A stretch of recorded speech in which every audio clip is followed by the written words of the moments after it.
Yes, ഞങ്ങൾ അങ്ങനെ finally after 2 years meet ചെയ്തു. ഒരു 7-8 ഇയേഴ്സ് ബാക്ക്, ആസ് ഇൻ ഒരു 8th 9th ഒക്കെ പഠിക്കുന്ന ടൈമിൽ ബസ്സിൽ എസ് കൊടുക്കാനുള്ള 2 രൂപ എല്ലാവരുടെയും മാറ്റി വെച്ചിട്ട് ബാക്കി കാശിന് പപ്സ് വാങ്ങി മിക്കപ്പോഴും ഒരെണ്ണം കാണാറുള്ളൂ. അത് ഞങ്ങൾ 3-4-5 പേര് കൂടി കഴിക്കായിരുന്നേ. അതേപോലെ തന്നെ ഇപ്പോഴും ബിഗ് ആസ് പോഷ് റെസ്റ്റോറൻറ്റ്സിൽ പോയിട്ട് മെനു നോക്കി കാൽക്കുലേറ്റർ എടുത്ത് കൂട്ടി നോക്കി ഓർഡർ ചെയ്ത് കഴിക്കും. എന്താല്ലേ, +2 കഴിഞ്ഞപ്പോൾ വർഷത്തിൽ ഒന്നേലും കാണാൻ പറ്റണേ എന്ന് വിചാരിച്ചാണ് എല്ലാവരും ഓരോ വഴിക്ക് പോയത്. അതെങ്ങനെയൊക്കെയോ ഇപ്പോഴും നടക്കുന്നുണ്ട്. ഈ കൊല്ലം ഗോവ പോവാം എന്ന് പറഞ്ഞു തുടങ്ങിയ ട്രിപ്പ് പ്ലാനിങ് വർക്കല, കൊച്ചി അങ്ങനെ പല വഴിയൊക്കെ പോയെങ്കിലും ആക്ച്വലി നടന്നത് കോട്ടയം വരെ ആയിരുന്നത് മാത്രം. ഞങ്ങൾ ബ്ലോക്ക് 5 എന്ന് പറഞ്ഞ റെസ്റ്റോറൻറ്റിലാണ് കേട്ടോ പോയത്. നല്ല ambience, great food, good people.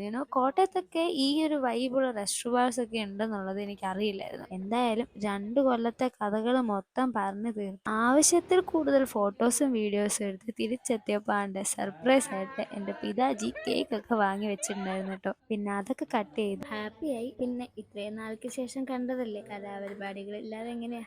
ഏത് ഏത് ആ അതന്നെ. അങ്ങനെ അതും കഴിഞ്ഞ് ഇനി അടുത്ത കൊല്ലം കാണും എന്നുള്ള ശുഭപ്രതീക്ഷയിൽ ബൈ ബൈ.